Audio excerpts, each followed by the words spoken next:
and I saw her, and it was really slow-mo. They gave me a maximum of 12 months to live. I remember that. So the ladies around me is what's created who I am now. Wow. So probably without them, I'd be nothing. Assalamu alaikum, Eddie. Alaikum salam, Welcome. boys. I love being with you two. I really, really love it. Always smiling when you two are with me.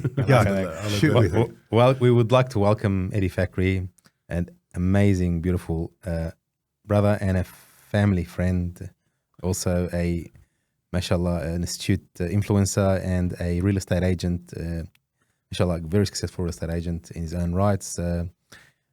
Mashallah, like we've known you most of our lives, and we're family, of course. You're married to our cousin. So I knew you guys when you still had that green, was it like Hulk green car?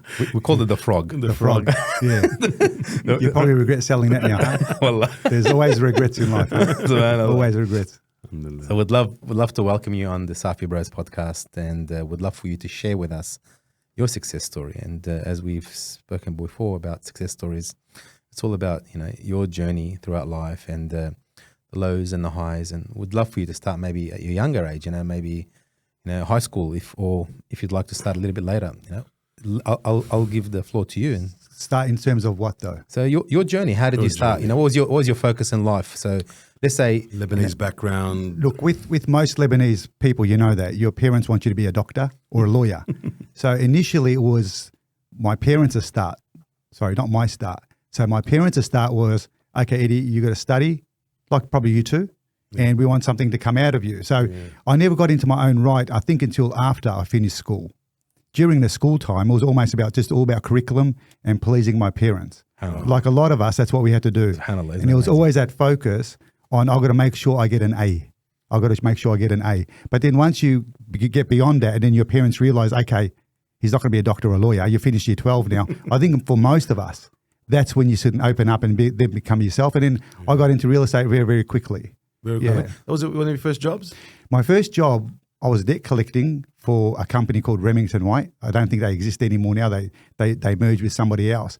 But subhanAllah, everything you do in life will lead you to somewhere else, even though you don't realize it at the time. Yes, so at the time, I was debt collecting. And so I was collecting from people who had nothing. So it was initially for the Victoria Bank. Now it's, you know, Commonwealth Bank. Yes. But back then, I was collecting money off people where they'd already liquidated everything. And it was still a shortfall. Oh, wow. There might have been a shortfall of maybe, say, 50 or 60,000 would come onto my desk. And I had to chase people to pay when you know you can't really threaten them with anything because they've already been liquidated. Everything's already been taken. Oh, wow. And you want them to get on a payment scheme. And so pretty quickly you get to learn, okay, is this one here, is there any money to be made out of it, or do I delete the file? So moving forward, when I get into real estate, you very quickly understand, okay, is this person ready to buy or aren't they ready to buy? So that's where you picked up your skill So sets. the negotiation skills you get from someone who really, they've got nothing to, there's no advantage for them to make any payments, and yet you're wanting to make a payment. Compare that to somebody who wants to buy a property. It's completely different. Wow. And when you first start off, you work really, really hard. We all worked really, really hard doing what we did. And I was doing it for $30,000 a year. Wow. And the guy next to me, he'd be on personal phone calls all day, and he was earning the exact same amount that I was earning. But I didn't care about that because I just wanted to make sure that I was the best I could be. So the brothers and sisters, if they get anything out of this, if you're in a job that you're not really seeing that you're getting rewards for, still work as best as you can. Because that'll lead to something else. It's very important that you just do the best that you can do. I always ask people, look, you know, who's self-employed, who's not? And a lot of people will say, well, no, I'm working for someone. The answer is we're all self-employed. Even if your staff that work for you, they are self-employed. If they've got the mentality that they're working for you, they're never going to get anything beyond that. 100%. We're all self-employed. So while they're working for you, they're going to still better themselves. Yes, 100%. And an hour a day towards personal development is absolutely huge. Now, that hour a day that people do towards personal development, that's not in the employer's time. It's in the employee's time. Yes. So after hours, you should always allow an hour a day towards personal development. Brian Tracy said that. So he says, this really works. It worked for me. You spend an hour a day towards personal development in your chosen field of expertise. After 1 year, you'll be one of the best in your area. Wow. After a few years, you'll be one of the best in the country. After several years, you'll be one of those ones that gets like the expert. You know, they call you on CNN or whatever it is as the expert. You mastered it. That's what it is. And it's very, very easy. And it could be whether you're cleaning, doing podcasts, doing burgers, doing real estate. Alhamdulillah, mashallah. So that's what how it long is. did you do that for? How long were you collecting? So I was at Remington White initially. Then I went to General Motors. Did the same thing then for their cars. And subhanAllah, when I was at General Motors, I used to park in Hoddle Street. They were in Commercial Road. And there's a big park there. And I used to make a dua from where I parked my car to the office. And then when I'd finish the day, same dua back, just asking to get a job close to my home. I hate traffic. Can't stand traffic. If now I have to go into the city for something, I'll spend the night in the city. I'll get a hotel and I'll stay in the city. Wow. Any training I do, I just don't like traffic. So subhanAllah, this real estate came to me from my house to my office is 4 minutes. Wow. Allahu Akbar. And so that dua I made in that park every single day, twice a day, subhanAllah, just when you reflect and you see all these duas you've made and how much of them coming true, it's amazing. Amazing. Subhanallah. SubhanAllah, I say the key to receiving is just ask. Oh, of course. And that's the beginning of receiving, really. Receiving begins with ask. 100%. SubhanAllah, you were asking. I always ask. But also, it's exactly like anything. The consistency proves that he's needing it. Yeah, he's Because really people wants forget they ask once and there's no follow through in SubhanAllah. anything. Yeah. In anything in general, in work. Like we've got a lot of people coming up to us. Oh, I want a mentor. Can I get mentored? If they ask me only once, I don't. The third time is when I take somebody on. Yeah, but you know when you ask yourself that thing, you know that for people that are watching this, you've got the conscious, you've got the subconscious, and you've got the unconscious. So any thoughts that you put from your conscious to your subconscious, that goes into the unconscious. So if you only say it once to yourself and that's it, and like you make a dua just one time and that's it, subhanAllah, that most likely that won't happen, like exactly what you're saying. Yes, But if you make that dua constantly, Amen. your conscious is putting it into the unconscious. Yes. Once it gets into the subconscious, once it goes into the unconscious, it can happen. Yes. Amen. So we've got to do that. And that's why I think prayer is so important for us. Amen. 100%. Amen. I was at a seminar once, and the guy was talking about how many times do people say that write their goals, and everyone had their hand up for once a year. When it came down to how many times less than once a year, not many people did it. Then he saw me still up, and he said, "Okay, who does it every day?" And I still had my hand up. He couldn't believe it. And then I said to him, "No, I do it 5 times a day." And they no one does their goals 5 times a day. But as a Muslim, when you pray, there's no way I do a prayer and not make a dua for myself at the end of it. SubhanAllah, we want to ask for it as much as we can. Look, I always want to Allah yarham the people who have passed away and yashfi the people who are around us that are sick. Yes. But there's always a little minute that's just for me. Alhamdulillah. You know, just for the best in this world and the best in the hereafter. And there's always a deal that I want to get over the line. There's always, something I want to get right, and I'm always doing it. 5 times a day. Allahu Akbar. That as a motivational thing for yourself and for your unconscious becomes true. Yes. It's amazing. So the we don't prayers, use that tool enough. SubhanAllah, the prayers we're doing are really for us. They're not for Allah subhanahu wa ta'ala. They're for ourselves. And so if you cut it up and you dissect it more, you'll realize that when you're making that dua 5 times a day, it is so powerful for yourself. SubhanAllah. Yeah. 100%. Thanks, Eddie. I appreciate it. It's beautiful. Yeah, I think it's some really good key points, inshallah, we can utilize. So from that transition, why real estate? What? So everything was close? Brother, I just made a dua, anything close. Okay. I didn't know about real estate then. I was just thinking a bank teller. Wow. Because a bank teller is, there's always a bank next to you. And I'd sit there and just, be just the life of the party. So you never had that vision of Never focus? had an aspiration to do anything other than Allahu no Akbar. traffic near my office. Wow. That was it. Allahu Akbar. That was it. And so what happened, Zara saw an ad. Zara's for people who are listening, Zara's your cousin. First cousin. So she saw an ad and said, why don't you try this? I said, okay. Is it close? Yep, it's close. And that was it. Did a couple of interviews, and then it was a 6-month process to get into where I am. It was under that Genman system, if you guys remember back then. It was very hard to get into that. Yes. And then they selected me. And so what had happened, that first year in real estate, I earned 3 times what I did in my other job. Wow. And so once that happened, I started calling all my friends saying, listen, guys, you got to get into real estate. So any young person now, the harder you work in real estate, the more you can progress. I remember you said you 2 boys need to get into real estate. Yeah. I remember at a very young age you said that. I said you boys need to get into You're real estate. hard workers, and it's just it's very rewarding. It is. It is a SubhanAllah, very rewarding job. Yeah. But in that first year, so I followed that principle of an hour a day towards personal development, because I heard Brian Tracy talk about it, and I thought, okay, I'm going to do that. And subhanAllah, at the end of that year, I was the rookie of the year. So in real estate that year, I was the best out of all of them. And I thought, wow, this thing actually works, and I continued to do it. Continue to do it. SubhanAllah. Yeah. Amazing. Yeah. So take us through that journey of transitioning.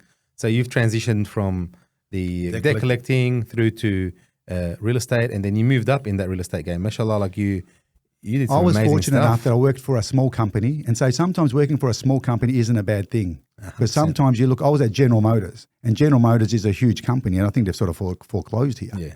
So Bill Schlink, the young guy with the 1 or 2 staff, I ended up taking over the company and just earning a really good income to support my family from it. Yeah. And still around. Yeah, so it just shows you. So if somebody's passionate about what they do and there's an energy that you can see in that person, so if someone's working for you and they can see there's passion and there's energy from you, it'll resonate. And the one thing I want to make really, really clear is you can't get wealthy working for a poor boss. 100%. So that's very, very important for people to see. So if they see you guys are successful, they can't see that as a negative thing, because you can't get, honestly, anything that they're going to get out of it, you're not going to get wealthy working for a poor boss. 100%. So you need to have your boss to be somewhat successful, and then you can progress with them, I think. I mean, 100%. I think one of the most beautiful journeys that we've shared as family really is. What is it? I think your journey, fighting cancer and first one coming to Islam. coming as well. to Islam, of course, before that as well. So, yeah. Besides you, now let's get the truth out. Did you only come to Islam for my cousin? No, what had happened is No, joking. we went to joking, we went to Northcote High. It was an all-boys school. My dad wanted me to be an all-boys school because he needed one of his kids to be a doctor or lawyer. We've spoken about that earlier. Yes. So now all of a sudden they introduced girls when I'm in year 10, transitioned to year 11, and it was 4 or 5 of them, and your 2 cousins, Hawa and Zara were there. Mashallah, Leon. And so I was thinking, wow. And it was like The Bachelorette, because they had all these guys and there were only these few girls.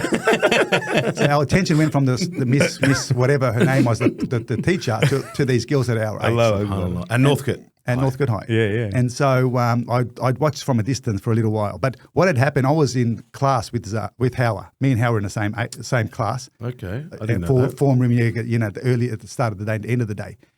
And so then I saw her sister, and I saw her, and it was really slow-mo.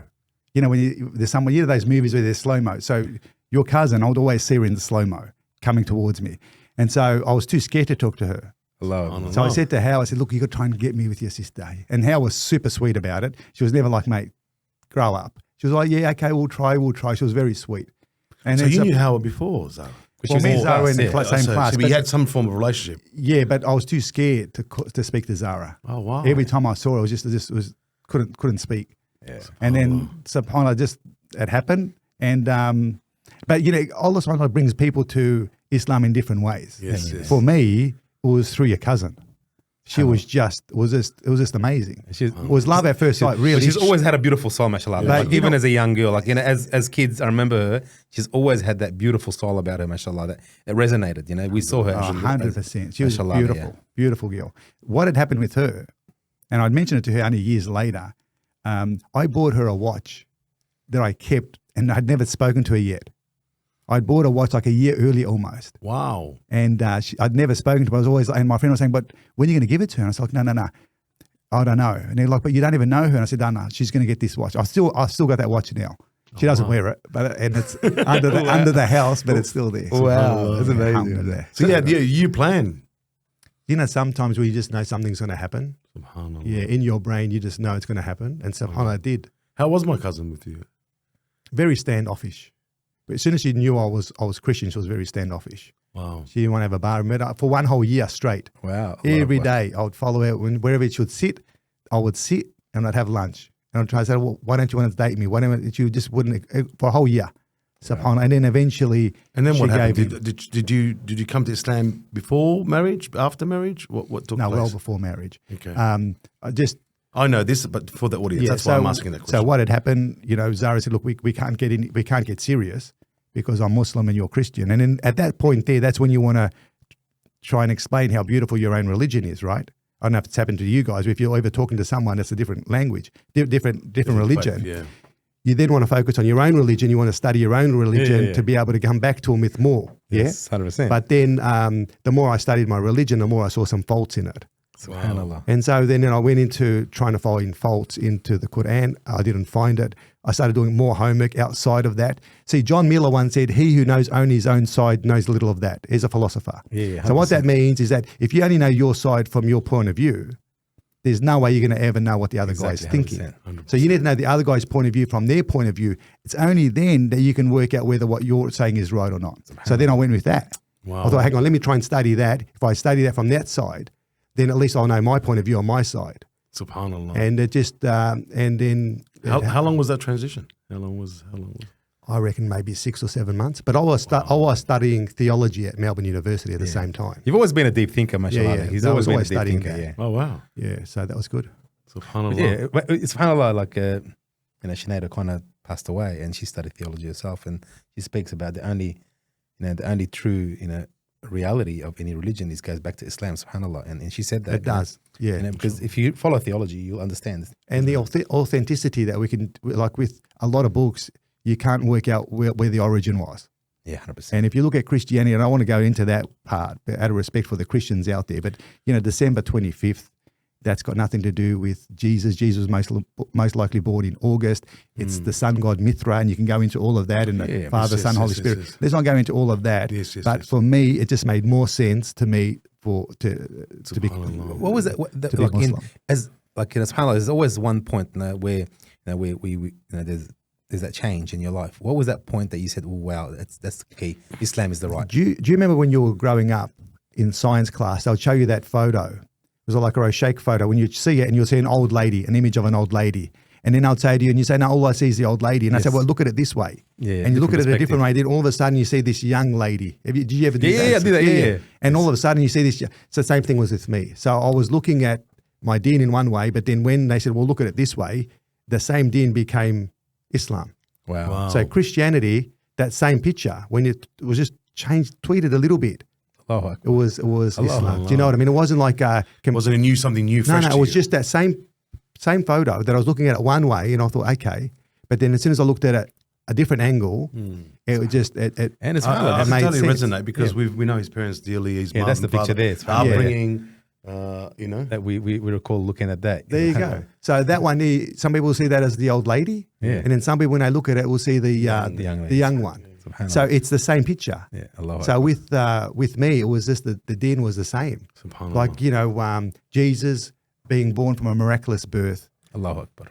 Jesus is still ascending back down to earth. There are all these things which were just tweaked a little bit. Yes. Subhanallah. So some people say to me, why did you become Muslim? This is on TikTok or whatever it is. I'm confused now. Are you Christian or are you Muslim? And I say, alhamdulillah, I'm Muslim. And I say, Jesus still loves you. And I say, of course, Jesus loves all Muslims. But they think, because a lot of them don't realize that, as Muslims, the continuum we of the love them. religions. Yeah, they don't understand Maryam, which is Saint Mary, there's a whole chapter in the Quran. So there's a lot of things that they don't know. Yes. He who only knows his own side knows little of that. Yes. So they don't realize there's all this other stuff. Amazing. Do you know what I mean? When I say Jesus is going to still come down, he is. We know that. Do you know what I mean? So they don't want to know. They don't want to know from your point of view. SubhanAllah, Eddie was part of the alhamdulillah, the fortunate ones that brought Ahmed Deedat to Australia as well. Yeah, so what we SubhanAllah. that there in itself was a huge thing to do. Yeah, and then we had to try and find somebody who'd want to debate against him, and nobody wanted to do it. We found a guy, I think his name was Professor Weeks, and we found him in, I think, Ballarat. Wow. And he was kind enough to come down. He was a Christian lecturer. He was kind enough to come down. But I feel as though we probably should have mentioned everything to him, because I don't think he knew the style of, he just thought it was going to be like an academic debate where, everyone says their point of view, and it was more, but have you ever seen Ahmed Deedat, how he's very confronting. And then as soon as, amazing. Well, Dr. Weeks started off, and, it was very professional. It was a really good lecture. And then he sat down, and they introduced Ahmed Deedat, and everyone in the audience just started exploding. Yeah. Allahu Akbar, going crazy, and everything he said, he was going crazy. And this guy and his people are sitting there thinking, okay, I think we've just been duped into this. I don't think we duped them, but I think we should have let them watch a few of their few of his debates first. Yes. So even till today, when people tell me that, I think, okay, I should have probably done that a bit differently. SubhanAllah. You live and learn. Yeah, should have done it differently. I should have told him the aspect of how it is. I don't think he felt comfortable afterward when he did it. Wow. Yeah, I regret that. Alhamdulillah. I love it. Eddie, wallah, mashallah, like there's so much we can talk about. We can be here for 2 hours, but we gotta do the 2 hours. People have already switched off. It's just us now, boys. It's just us. I love it. Like I think one of my most memorable moments with you is sitting by your bed.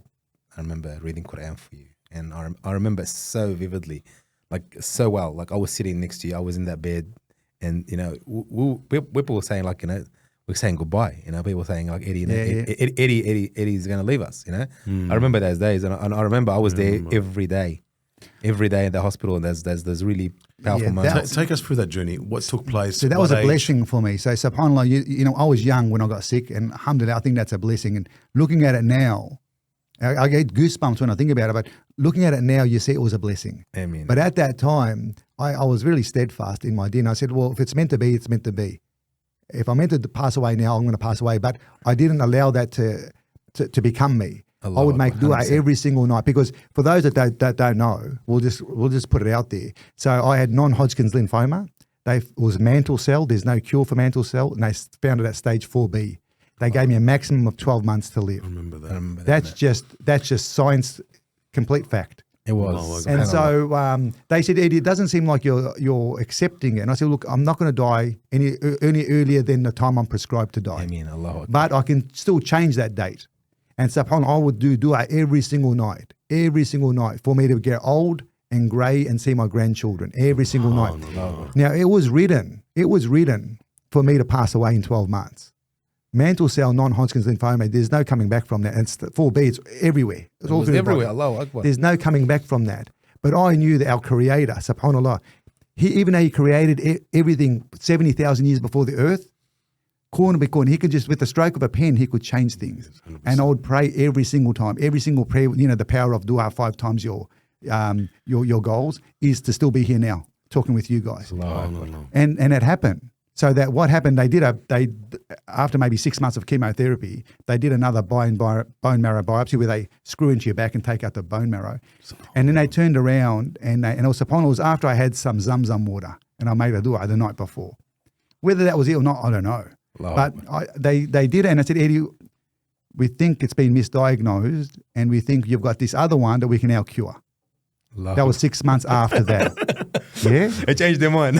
Yeah, they said they call it misdiagnosed. I call it a miracle. It is. Those people around me, everyone else praying around me. But we saw it. It was just amazing. But I still had to do this bone marrow transplant. But subhanAllah, what's interesting for me, and when I think about it, and it's just amazing, is I'm this little creature who would pray to his Creator, and then with a stroke of the pen, it wasn't just getting me better. See, that's not it.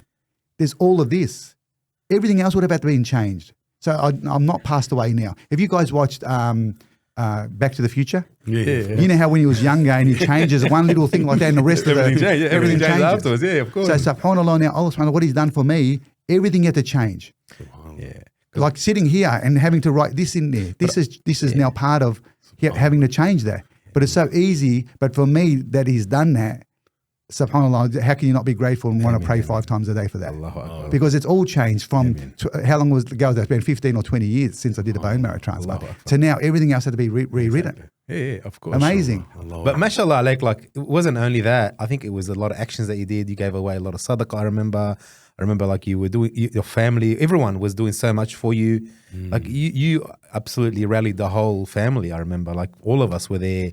Your wife, Allah Akbar, Zara, mashallah, how strong she was throughout that process, Like, wallah, and I take my hat off to her. I remember, wallah, what she was, how strong she was. Yeah. It made me so proud to be her cousin, Allah Akbar. The women in my life have created who I am today. So my sister initially gave me her bone marrow. So my inside, I went from O positive to A positive. So my internal blood and that's running through my veins now is my sister's. My mum, she gave me her kidney because, as you know, they gave me all the wrong drugs at the Alfred Hospital, and then right. Or extra drugs or drugs that were affecting me in certain ways, and they didn't realise it until too later that my kidneys that were healthy kidneys fell asleep. So subhanAllah, I just did a bone marrow transplant, getting over that. And then all of a sudden they're talking to me about dialysis. And what's dialysis mean? I don't know what dialysis means.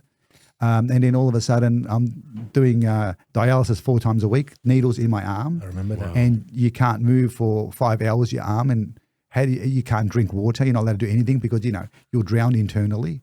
So that in itself, I think that was harder. I remember. Dialysis was harder for me than speaking cancer. to you in that process. I remember I Because actually visited you. Yeah. It's physically draining. Physically draining. Mentally. So it's like running a marathon every second day, and then you've got to go into work. But apart from that, seeing somebody drink and eat what they want. See, when you're on dialysis, you can't have stone fruit, and I love stone fruit because it's got too much potassium. Wow. You can't have fish because of the phosphate. There's a lot of things you can't have because your body can't break it down. SubhanAllah. And so it was a very Things we take for granted. yeah. So it's literally I was like fasting for say 4 years straight. Now, subhanAllah, I don't fast now because of all the tablets I have. SubhanAllah. But I sort of had that 4.5 years of dialysis, which and you'd see other people, you'd see them drinking, and you want to drink water, but you're not allowed to drink it. Wow. Isn't that amazing? Like it teaches Simple you thing so like that. much to be like steadfast. Like not many people can handle that kind of pressure, and it teaches you, like And come out of it. 100%. But I don't think anyone's given anything that they can't overcome. Ameen, 100%. ameen. Allahu Akbar. I 100% agree with that. And so, Yes. and when you're at your lowest, I heard someone a lecture once, and it said Allah subhanahu wa ta'ala and angels are laughing when you're at your lowest because they're thinking he doesn't realize what's still to come. So for me, I was praying because with me, my motivation to become successful was that okay, I'm young now and I'm gonna pass away and I'm leaving a lot of burden on my wife. And I have a young son and I don't want my wife to have to go around and ask people for money. I remember you said that. I remember you telling me that. So that was my driving force then to say, okay, I don't know how long I've got, but I need to plan myself so that my wife will never have to ask anybody, subhanAllah, for anything financially. SubhanAllah. And that's and if you've got a motivational factor like that when you're young in your 20s, by the time you're 40, it's there. It's just there. Amazing. Allahu Akbar. So a negative thing for me became a positive thing. But How long was that? How long was that period of finding cancer, getting out of? I had cancer from 2001 and I did my bone marrow transplant in December 2006. Wow. All of 2007 I was at the Alfred Hospital. So I lost anything that could go wrong went wrong. If you guys remember that I lost the ability to walk. Yes. I lost my eyesight. I only saw silhouette and I couldn't talk. So luckily, that's why in English, I was really good at English. And now when I was in hospital, I had to write everything. So you have to write and explain how you're feeling to the nurses. You need to talk to your family with handwritten gestures. So SubhanAllah. everything that you do in the past comes sometime in the future. SubhanAllah. Yeah. Who would think you And did so that? then I was on dialysis after that until 2010, and I got my mum's kidney. Wow. Mum donated her kidney. And the story about my mum is that when I was at the Alfred Hospital for that whole 2 years, for everything that could go wrong went wrong with the bone marrow transplant, my mum was there on Monday to Friday. She'd have a bed there. So she was sleeping all the way through, and then Zara would come because Zara was working full time. And then Zara would come on a weekend. Yes. And so the ladies and then my sister gave me her bone marrow. So the ladies around me is what's created who I am now. So without them, I'd be nothing. Allah. Yeah. Isn't it And then amazing? all the other sisters that would come and help and support, and my brothers. No, But the ladies were the ones that really Allah. have kept me here. They're a part of you in the day. SubhanAllah. Big time. So my sister's running through my blood now, and my mum's kidneys in my body now. Isn't that amazing? It's SubhanAllah. beautiful. Look at the magic of giving and the beauty of giving and receiving and the gratitude that we can have for that. Alhamdulillah, I'm over the moon. So when you ask me about how do I define success, which is what this is all about, for me, it's making sure I can do everything I can to help all those people around me and elevate them. That to me is success. Because someone who's gets right wants to be at the top and see everyone else down, that isn't success at all. If you want to be successful, you need to raise all those people around you and elevate them. And that's why I'm really, really passionate about supporting small business. And my social media is all about trying to support other people and highlighting them. And the fact is, I show your brilliance, and as a result of that, people are actually liking what I do. Yes. But if you look at what I do, it's nothing really. I'm not showing anything that I do. All I'm doing is showing and the highlighting all these other terrific people around me. Wow, that's amazing. mashallah. So, but yeah. So When did that take place? So initially I was just doing social media for me. It started off as just a joke because I thought, what these people, are these serious social media? At the start, I thought it was an absolute joke. But it gets you. So, and it did. So I started doing what's called selfies. Remember that? We used to call it the selfie king. Yeah. So somehow, because I never used to like my photos, I'd be at a party and someone take photos and I'll look at it and think, oh my God. Let me All your control this. all your focus is on yourself and you don't like it. Then I thought, how can I overcome this? And I thought, the more photos I take of myself, the more my brain will realize, that's you, Marty. That's you. Yeah. So I started taking photos of myself and doing selfies just like that. And then people would be in the background. Whoever I could get in the background would get in the background. I remember. Got to a stage, as soon as I get my phone out, you'd have people rushing to get into that selfie clip. And I became the selfie king. But how long can you do? You got to evolve. You got to evolve. Photos are gone, videos come, brother. So then the videos came. And I started doing videos of me, vacuuming and doing the things that Zara makes me do because I used to hate it. And think, okay, at least if I put a camera there, I can entertain myself. And I used to do what's called laundry folds every Wednesday. So I'd put my camera there, I'd put on social media, and I'd just fold the laundry. And at the end of it, I'd enjoy doing it. And then vacuuming and doing that. And then from that, it started going to look promoting small businesses because What was your first business that you did? So the first to be honest with you, the first ones I would have done would have been with the camera, and it was just photos back then. So it was part of the selfie king. Then when I used to have the food and I used to have and I'd take myself with the food. So that's when it all started. I couldn't even tell you what the first one was. Yes, subhanAllah. But it was never about that. It was always just about just getting the word out to the community about small business generally. Because it's important, people like yourself, right? You're a small business. So when somebody's their child wants to get a couple of hours part-time work, it's not the large corporation that's giving it to them. It's people like you, local to the community, that are going to give him a few hours while he's at school. Yeah, 100%. The mum who wants to go back to work, it's people like you that will give him a couple of hours. It's not the corporate in the city. That's right. So and then I don't understand why we focus on a corporate rather than small business, because small business is the veins of our community. 100%. So without small community efforts to help small business stay alive, they're going to fall down. Amen. Yeah, it's a community thing to say, okay, what can we do to keep small business alive in Australia? And so every night, as you know, I'm out there trying to promote something about just trying to make sure that people know that this place exists and you can shop here. Mashallah, how much effort does that take, bro? Like every time we're out as family, very passionate. you can see how much effort you put in. Full-time job now, No, I'm very passionate. For me, it's not a job. For me, I just love doing it because I know that if I'm doing this, I'm supporting this guy to get better. Wow. So success for me, and you've got to watch it too, by the way. So you can't go and give everybody, a candle, for example. You can't be a candle. A candle, these are fake. The real candle gives light to everybody else, but at the same time, it's diminishing itself. So you can't be a candle. Yes. You can't be giving everyone positivity while you're and promoting them, and then you yourself are going down. So you've got to be able to do, okay, I'm very successful in what I do. Now, what can I do to help other people? Rather than how can I stay on top and make sure everyone else is below me? That to me isn't success at all. That is zero. Success is about sharing and making sure that those people around you, you've done everything you possibly can do. And some people can't help financially, and some people can't go onto a camera and promote something. Yeah. But you can say to a sister, your sister, look, mashallah, you look beautiful. You can say to your wife, you look great. How many times I compliment you too? I love you too. You're always looking amazing. We love you too. So just a nice, kind word rather than a negative word. Yeah. Yes. Like sometimes people will see me for the first time and they'll probably say something negative. And I think, well, you could have done so much better by starting off positive, saying something positive, and let's not worry about that negative. Do you know what I mean? Yeah. So there's a mindset that you're going to have, I think, to always make sure that you're going to be positive to the people you talk to. Yeah. Most people try and find a negative. Where's his crack? Yeah. And let me get into that crack. Yeah. What for? I realized that before, because when you mentioned in a group of young boys that I'm going to do a video in relation to a place that might have shisha. And two of the boys were straight to the negative. And you came from a positive perspective, and then you came a compromise to say, well, I'll do the restaurant, but I won't do that side of the business. So everyone wants to focus. They want to try and get what they can get on you. It's almost like you're in court all the time in the world. And I just want to reverse that a little bit to say, listen, let's not worry about faults. Let's work about what we love about each other. And you're going to go home happier. Like, give me times How many times have you guys been in an argument with somebody and you'd ask me for my point of view? This is at parties. No, I'm not going to talk about what they are. And you ask me for my opinion. I said, look, I don't have an opinion. My opinion is I need to wake up for prayer. That is it. I don't care about this or that school of thought or this or that. It has nothing to do with me. For me, it's am I awake? Are my children awake for prayer? That's all it is.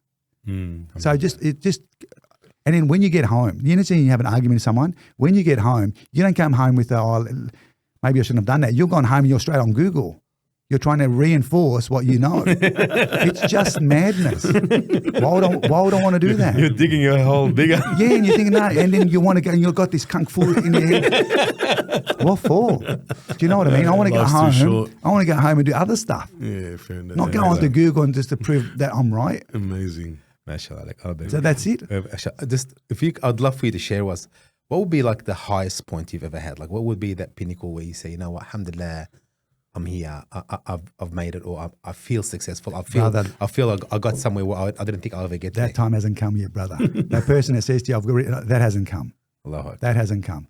I love every single day, but if you tell me what's the absolute peak, brother, I'm still climbing that mountain like you two.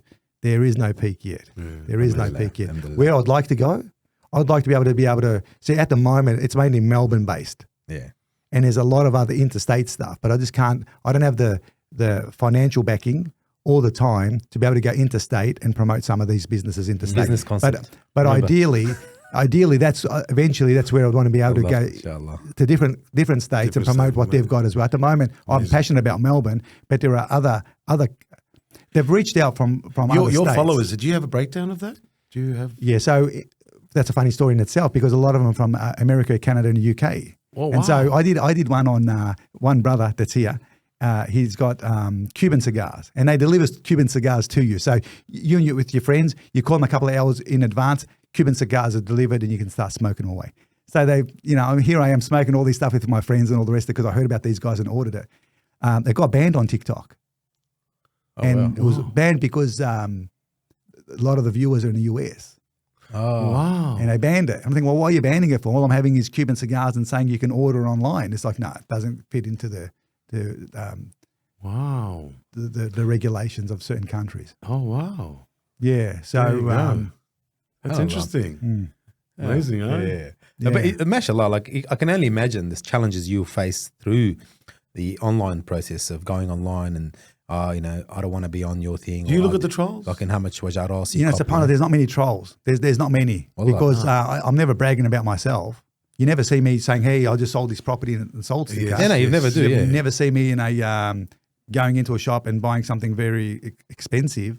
There's never any of that. It's always just promoting those people around me to elevate them. Wow. And then, there's not many trolls. There are some that will try and troll you, and they do it in all capital letters. They're the ones you love, in capital letters. And they'll be saying like, "Oh, you're getting all this stuff for free," and it's like, and then you should be declaring this to the tax department. How many times have we gone out? I always pay the bill. I'm known for paying the bill. So I'm thinking to myself, should I go back all these times and do a tax deduction? Because I've been paying at restaurants all the time. Even now, I try and insist on paying. Sometimes I'm invited by somebody. Sometimes a place will say, "Listen, please, this is on us," and you can see it in it. Even though they can't afford it, you can see it means a lot to them. And I'll say, "Yeah, look, thank you so much," but that doesn't balance out whether I do it or not. Yeah. Because if I don't like the place, and they all know this, if I don't like it, I'm not going to post it. This is a disclaimer that not many people know about. So there's a lot of places I go to, and then I just I might have had a bad night. I just won't post. I never do anything negative. Sometimes I post. Sometimes people say, "Well, every single place is great." They don't realize I only post maybe 4 times that week. Yes. There was 3 other days that week because every night I'm somewhere. Yeah. There's another 3 days that I may not have liked it, and I'm not going to say anything negative because it could have been that I might have had a bad night. Yeah. Could have been that a staff member had a bad night. Could have been that the chef wasn't there that should have been there. So I'm not going to put anything negative. I'm just not going to post it. So it doesn't post anything that he might not think he likes. No, that's right. So if it's amazing, I'll post it. Now, there's certain things about amazing for me. It could be that it's got plenty of car park. That to me is perfect because I don't like those restaurants where I'm circling. By the time you get in there, you just want to, you're very frustrated.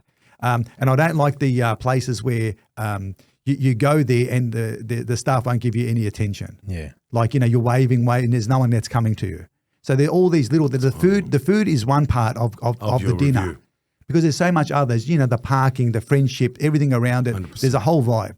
So the food doesn't have to be 100% for me to still do a great review if I've had an amazing night. So everything adds up to that, including your own attitude. So that's why I don't do it in case my attitude was wrong that night. Maybe it was me and not the place that wasn't good. So, but that's what it is. That's amazing. That's amazing. Amazing. I think a lot of people don't see that. A lot of people don't see the hardships and the thought pattern and the so much that are behind, what you do and your intent. And everyone judges, everyone judges, subhanAllah, I don't worry about anyone judging other than Allah subhanahu wa ta'ala. So as long as you know what you're doing is right between you and your creator, that is it. Anything other than that, people it's interesting when you say the trollers, because one person I know really well, and she's a beautiful lady. She goes, she's created another account, a fake account, to make sure she says bad stuff about her own post, because that drives.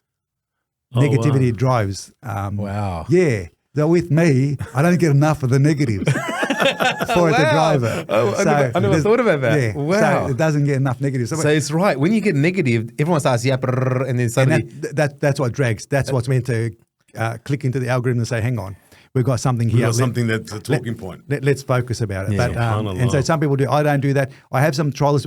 Trollers, I normally just allow them to stay on, because I'm thinking to myself, okay, they might be lonely people. They might have nothing else to do. That might be more about what's going on in their life than your life. Don't go negative back. Just be always polite back. But the only ones that I delete completely and I ban them from going if they say something disrespectful to about my wife. That is zero tolerance for that. And sometimes someone will say something. Yeah, they'll say something. Oh, gosh, she never cooks. It could be the silliest thing. Oh, wow. And that's zero tolerance for that. I'll say, well, you know what?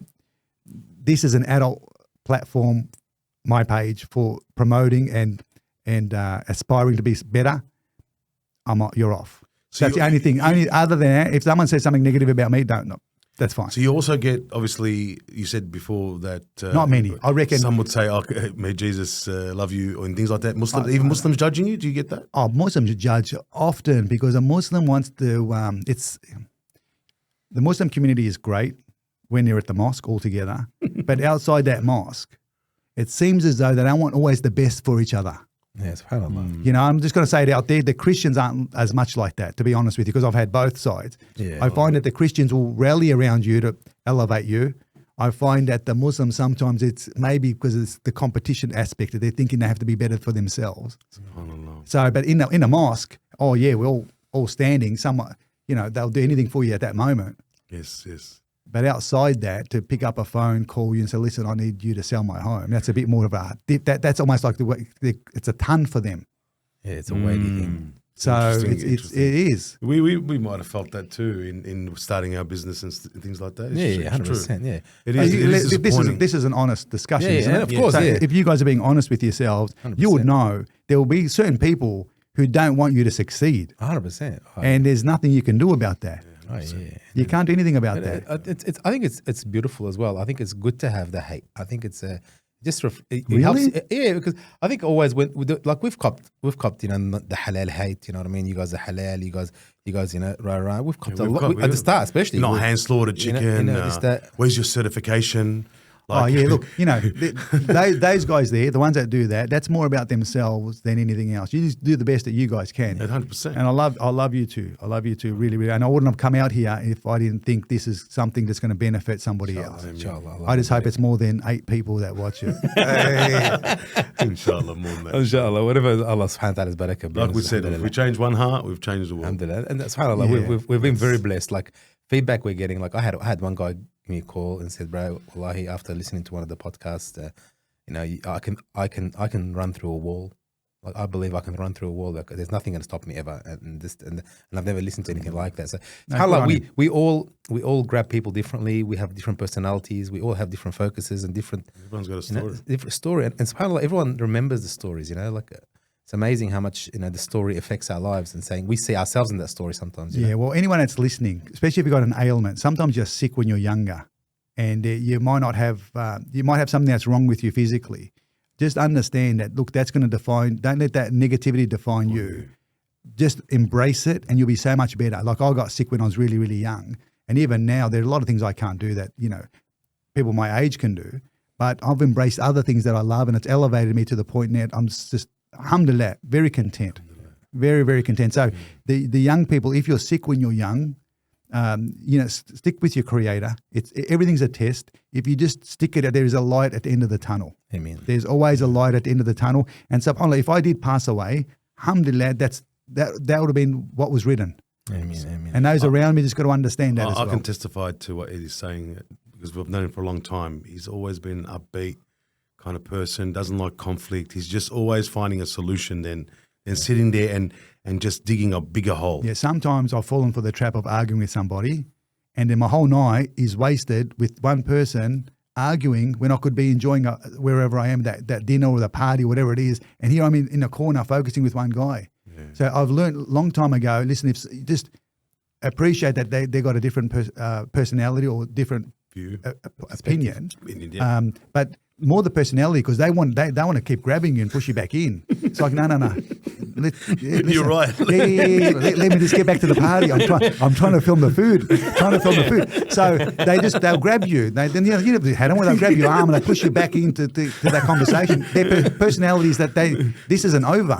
I want more flesh. Yeah, it's not me. I'm not confrontational. Just don't like to do it. No. Just a few jakes here or there and walk off.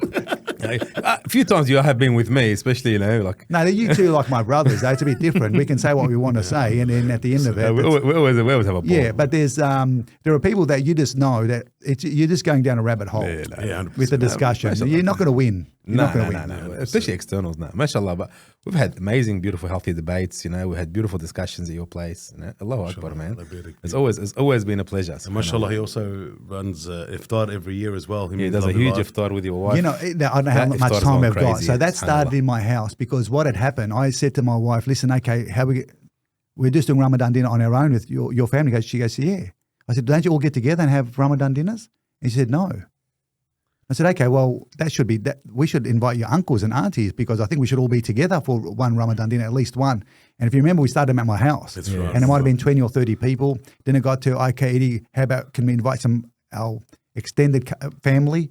So then it was, okay, no problem. Then it got to a point where it was 100, 150. Then it went to a smaller hall where I used to get one hall at a Jani. And now it's to the point where we've got like maybe 300 or 400 people consistently sit down. But it's a sit-down dinner. Yeah. So now I've got the two halls, one whole hall to pray, the other whole hall for the food. And every year, subhanAllah, I just love it. It's bigger and bigger. I love it. It all comes together. All comes together. Yeah, and then but Zara and her mum, her sisters, my mum helps as well. They all stress.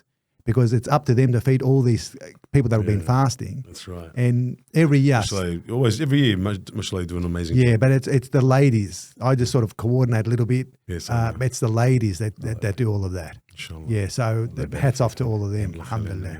Yeah, alhamdulillah. So what else are we going to talk about? Where to from here? Do you honestly? Where to from here? What's some ambitions? with me, my real estate, I'm fortunate enough that both my boys saw the lifestyle it gave me. And so they've both joined the business. Isaac. And both joined the business. So for me, I'm thinking to myself, forever now, inshallah, I'm going to be seeing my boys every day. Alhamdulillah. So we're all going to be working together, and it's a great feeling. I think I've got maybe another 7 or 8 years where then I'll hand the reins over to him. Isaac's already doing extremely well. Moses is getting better and better every single day. And I'll be in the background more, and I want to just keep promoting small business. Amazing. To me, it's really important, really, really important. That why is it so important? Because once small business is gone, life's going to change forever. So you're getting these big companies swallowing all these smaller companies. You can see it. I can see it. Everyone can see it, really. It's the small companies. It's the small business owners that, still a little independence. There was an IGA I went to the other day. They're independent compared to, say, your Woolies and your Coles and your Aldi's. Yeah. We need that. You need that. We can testify to that because we're in the small, medium business, and we can testify how hard it's getting. And our inner circle and our friends that are in the business, they're really making a conscious decision. Either we get out, it's too hard. It's too hard. It is. But there's a barakah being your own business. We know that. And so because there's a barakah, we should try and help all those people around us. The best ones for me, though, is the random stops where I'm just walking or see a place.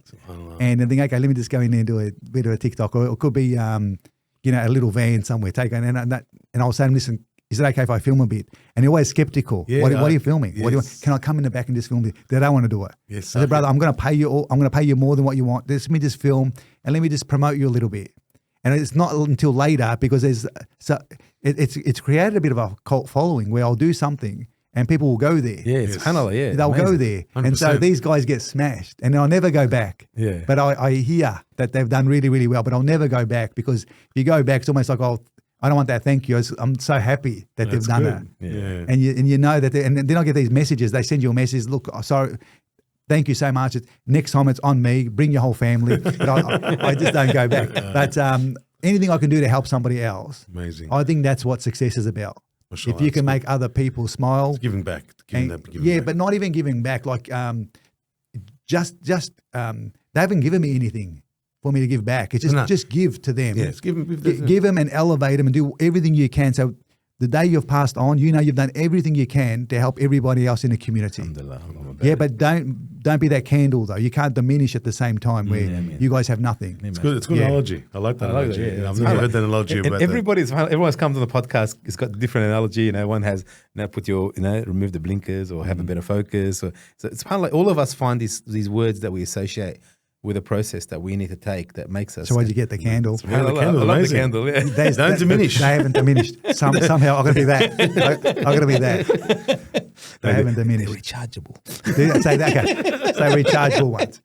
Now, did you want to talk about like business or I think with, because we've hit on a little bit about that before. So most of my success hasn't come from my office. My office is the cash flow to get your success. it's your investment strategies that you So it's the investments that you do and the wise investments that you do, and everyone will have different things. So understand wherever you work, that's only a driver to get cash flow, to then invest it in the ways that you think is the best. And everyone's going to be a bit different on that, but it's a very important point. I don't want people to think, okay, well, you're successful because your company's making all this money. Your company's got money, but most of that money has to stay in the company. You guys know that. Yes, yes. You need cash flow in your business. Often everyone gets paid and sometimes you may not get paid. Correct. Yeah, that happens. Of course. A lot don't know that. So it's cash flow. It is cash flow. And so you got to build up your cash flow so there's enough, but that business has to keep that. Everything else then is your investment. So eventually one day when you retire, you may be able to sell some stuff and that's where you made your money, maybe from your company, your business. But most of the strategies you're going to do also between the ages of 40 and 50. That's when you make most of your money. And you can talk to any entrepreneur, the longevity ones, and that's probably where they made it most successful. I know you've got some young people who they create something and all of a sudden they're but generally speaking, in the pyramid, the general part, Yes. most of the people make it between 40 and 50. Before 40, you're still getting on your feet. You probably bought a home. You're trying to pay that home off. You've got a young family. By the time you're 40, you can start doing some moves. Yes. So between 40 and 50, and that's when most of your success will come in terms of your financial success. Yeah, subhanAllah. Yeah, and so with you guys, maybe the same thing. Yeah, 100%. Yeah, and after 50, I totally agree. the gears change to say, okay, we've had enough. Now it's about, okay, how do I diversify and do something else that I enjoy? How do I give others? How do I reduce debt? Yes. For a lot of people who invest heavily in property, by the age of 50, it's about, okay, now we've got this massive portfolio. How can we reduce debt? And they sell maybe several homes and it pays everything else off. Yeah. Yeah. What do you say to the kids now that want to get into the property market? And obviously that's your forte. What do you say to the ones that obviously don't want to do riba? That's a big topic in our community. It's really a struggle for some that, can't go moving forward. Okay, so for me, from very young, I decided that I would use the money from the bank. And that's a decision I made. And I know there's going to be consequences to that, but I made that decision. And I did it initially. I paid my place property off, but I did it when I was buying my investment properties because I was thinking, okay, this is a way of alleviating my taxes. Yeah. Balancing it out a little bit. Yes. And I know That's the system in play. I know that there's one day I might be accountable for that. And but I made that decision. So will I tell somebody else to go and invest and borrow from the bank and do this and do that? I'm never going to do that, but I did it. I remember one time you asked me once to do something about how to invest in property, and I think it was at one of those camps. I won't do it because I'm involving them in things that maybe doesn't sit right with them. But for me, it was always using the bank's money, not my money. So I'd buy something, I'd put the 10% deposit. On settlement, they'd give me back my 10% and the stamp duty. I'd always borrow 105%. Wow. The full amount plus the stamp duty. To put the tenant in there, negative gear it, go it off my tax. Over 10 years, it's doubled in price. So you buy 3 or 4 properties and then you hold them for 10 years. You've got to be able to have the cash flow to hold them for 10 years. And then you sell 1 or 2 of them, it'll pay the other one off. There's no way you're going to be able to do that in your lifetime if you don't use that formula. But I don't like to promote that. And then, but if somebody is going down that track, I'm happy to chat to them, because you normally start with residential stuff, and then when you can, you move on to the commercial. Yeah, because that's when that's the big leap. Yeah. Well, that's when the all the outgoings get paid, particularly the AAA leases. All the outgoings get paid by the company. And taxes and all everything. Everything. Everything. So that's eventually. Yeah. I love it. Can I take you through that journey, because you were speaking about the topic? Because I remember you made some conscious decisions. You mentioned that when you got sick, you changed a few things, and you wanted to make sure financially your wife was set. And you didn't want to leave a burden. Well, I remember you made some conscious decisions then as well. I sold some properties then. Yes. Yeah, I remember. Yeah, I sold some properties then. So I sold some properties. There was no debt. There was no anything, and then I did get better. I did get better. I feel like I'm against the wall now. I got better. No, because I'm not putting against the wall. Why this journey? My head's got me against the wall. So, but what happened? I then made that conscious decision. Okay, let me just invest more. I'm better. Let me invest a little bit more. And then, so at the moment, it is amazing. I've got enough for me. Somebody else might want a lot more, but I'm happy and content with what I've got. And but there was the banks involved. The banks were involved, and I remember at the time they said to me, "You can get the money in a more halal way." And I went down that avenue, and the interest rate was higher. Yeah. And I thought, okay, well, it might be more halal, and I've got to pay more, and then maybe paying more is better. But I didn't go down that track, because I found out that they're getting the money somewhere else, which was an avenue. Anyway, I don't want to get too much into it. So I just decided to stick into what I did. And may Allah keep us all steadfast. But I'm not saying that that's the right decision. No, it's good. I made that decision consciously. Again, Ed, look, we live in the West.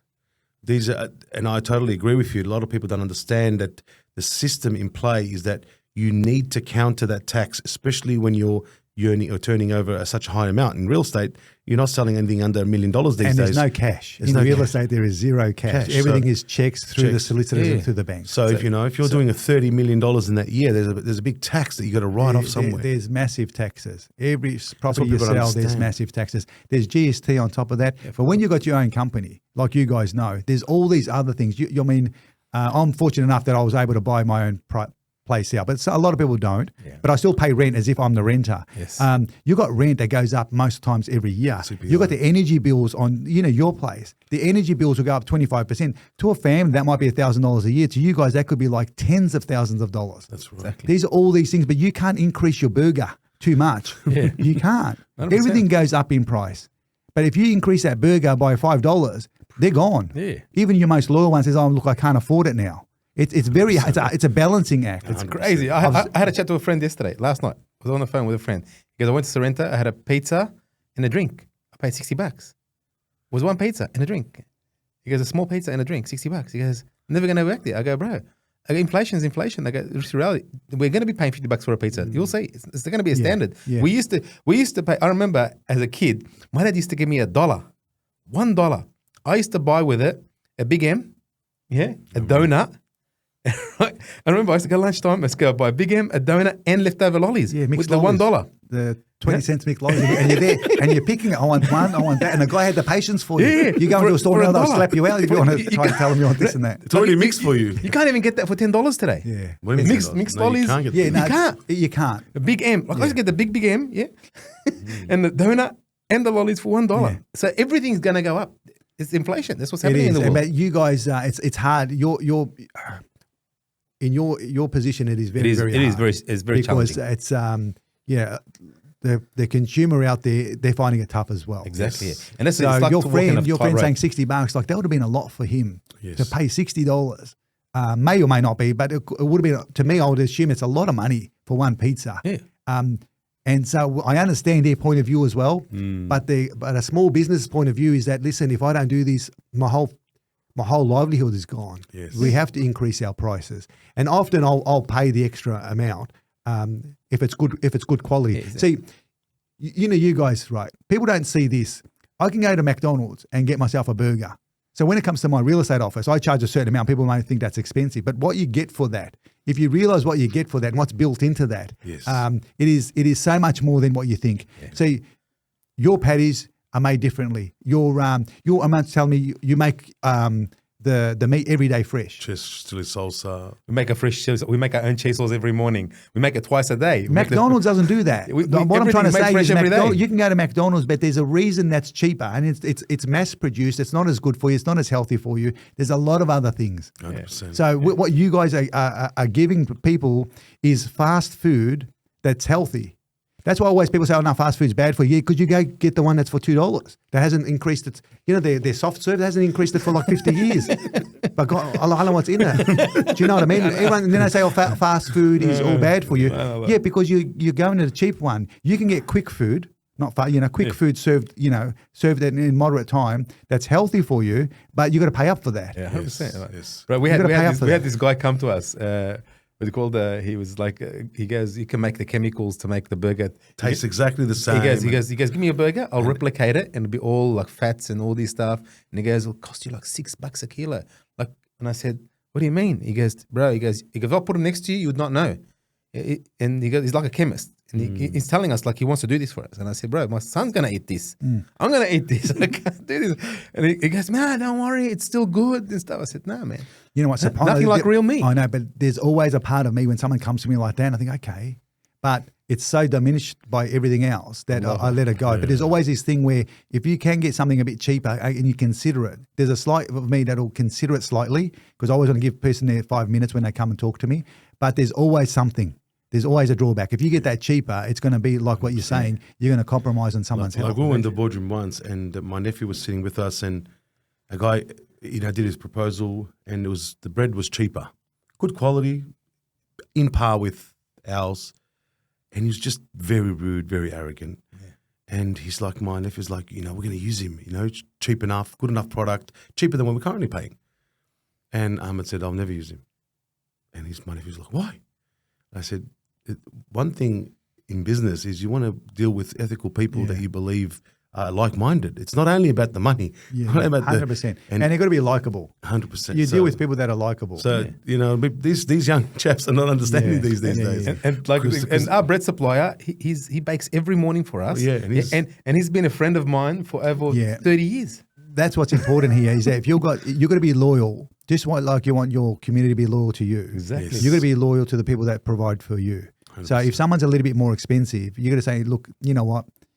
I'm expecting my customer to be loyal to me. I'm going to be loyal to this guy. So there is a chain, and if you cut that chain, somehow it'll ripple down the track. It does, subhanAllah. And it's amazing how, even the Marino Brothers, we've been using the Marino Brothers for many, many years. And I remember we had an event, Fiesta Events had a major event. We needed corn, all right, and corn was all bought out. It was actually bought out by Aldi internationally, nationally. How long ago was that? Oh, that was about maybe 2008, 9, I think. Yeah. So there was no corn in the market at all. And he's like, they've bought everything out. They had a special. They've had the special. They were planning this special for 3 months. So the Coles didn't have corn. So you can imagine what and we had a major event. We had a major event. We needed 2 pallets of corn. Yeah. Can you imagine? And the Marinos got 2 pallets with Aldi stickers and packaging on it. Yeah, I was going to say that's what you do. You go to Aldi. He got it for us. It was already allocated for Aldi. He purchased it through them for us at an amazing rate. Yeah. So he actually got, and everyone's like, he went above and beyond for you guys. Loyalty, exactly. And so we're still with him to this day. Till this day. Yeah, you have to. Isn't that amazing? I used to love your corn. You know what's my favourite corn though? Like overseas, wherever I am, if I see it on a barbie and it's all blacky, I love it. Zara likes it boiled. Yeah. That's the only thing we got different. I love the charcoal. You like charcoal as well? I love it. The boiled one, I can do that at home. The charcoal one, we built a barbecue that can hold over 100 corns on 2 sides, where you need 4 people to operate it, just purely for corn. Yeah. Oh, we loved it. How quick can you fire it up? Everyone loves corn. Everybody. That's the only thing I think I can eat on the run. Like when I'm walking, I can eat it. Yeah. Anything else, I find it very difficult. Overseas, man, we always go get corn. Like Malaysia, when we were in, always we'd go get corn. Bali, it's the best thing ever. It's probably not the best thing for you, I've been told, and what I read. But it's a beautiful taste. It's one thing about it when you're walking. in the sand particularly, it's the best. Alhamdulillah. But I used to love at Victoria Market, you guys had that stand there. That was the first thing, That was one of the first ones. Like you guys started. Time flies, man. Time flies. Yeah, Who would think we've gone through all these journeys and where we are today? Well, you're still growing because now we've got the My Pie. My Pie. My Pie and coffee. Which we're going to give it a crack soon enough. Inshallah. I think, I want to ask you a question, Eds. Yeah. If you could go back in time, like you mentioned Back to the Future, and have a chat with the young Eds before cancer, what advice would you give him? So I actually did a Facebook on a Dear Diary, and I wrote a letter to my 16-year-old self. And I said that, and it was a very emotional letter for me, just saying, look, you're going to come out of it. You're going to have some hard times, but you're going to come out of it. You're going to have an amazing family, you're going to have amazing people around you, and you'll be super proud if you know who I am now. And I still feel it now. Wow. I think I'm so proud. Like if that young guy, he was thinking, how am I going to be a doctor or a lawyer? Because, when you're young, you're a product of your parents and what they want you to do. It's not until they realize, okay, it's not going to, for some people, it might be my son's going to be a soccer player. Yes, and they buy all the soccer stuff and all the kids, he's okay, but he knows deep down he's not a soccer player. It's not until the father realizes, no, he's not going to make it, that the kid then evolves into himself. Yes. For a Lebanese boy, it was more like you're a doctor. And then even after I finished year 12 and I got a degree in psychology. Doctor. My dad was saying, can we still say you're a doctor in Lebanon? And I said, listen, you can say what you want, but I'm not practicing. I'm not a practicing psychologist. I've got the degree. I've done what I've had to do, but I'm not going to practice it. So I think initially they thought I was a doctor or something overseas. But we're living our parents' dream. It's not until we start living our own dream and a lot of the young ones out there now. Yes. So I was in the fruit trees, and my dad had a lot of fruit trees at the back with a pocket knife, and be eating them. So if you're in that fruit tree and with your pocket knife, and you just don't know where you're going to go, just understand. Just keep your prayers up. Wish for what you want to wish for. And you'll get there. Amen. You'll get there. I think everyone will get there. Alhamdulillah. Whatever they want to do. Amen. Thank you, Eddie. Well, I'd say thank you for your time. Had an amazing discussion today. Yeah, I love you too, boys. Love you. MashaAllah, barik feek. May Allah bless you and all your hard work. And please thank you so much for letting me come out here and then edit the way you want. Just make sure my gut looks good. You always look amazing. You guys are good. Good voice. Thank you very much. Thank you so much. Thank you for the